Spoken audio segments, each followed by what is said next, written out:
Hello বন্ধুরা, আজকে তোমাদের সাথে একটা রেসিপি শেয়ার করতে চলে এলাম। এই রেসিপিটা আশা করছি সকলেই বাড়িতে রান্না করে খেয়েছো।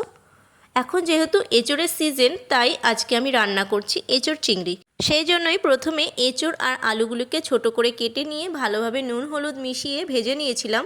তারপরে চিংড়িগুলোকেও ভালোভাবে ধুয়ে নিয়েছিলাম আর সেখানে হলুদ নুন মিশিয়ে খুব সুন্দর করে লাল লাল করে ভেজে নিয়েছিলাম। ভাজা কমপ্লিট হয়ে গেলে সেগুলোকে একটা বাটির মধ্যে তুলে রেখেছিলাম।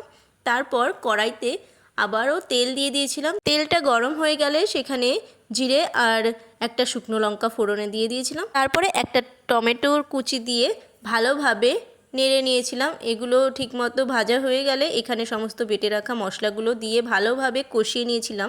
ভালোভাবে কষানো হয়ে গেলে ভেজে রাখা এঁচোড় আর আলুগুলোকে মশলার মধ্যে দিয়ে ভালোভাবে মিক্স করে নিতে হবে। তো এগুলোকে আমি ভালোভাবে সুন্দর করে মিক্স করে নিয়েছি। সমস্ত সবজি মশলার সাথে ভালোভাবে মেশানো হয়ে গেলে পরিমাণ মতো জল দিয়ে দিতে হবে। তারপরে জলটা একটু ফুটে উঠলে দেখতে হবে যে নুনটা ঠিক আছে কিনা।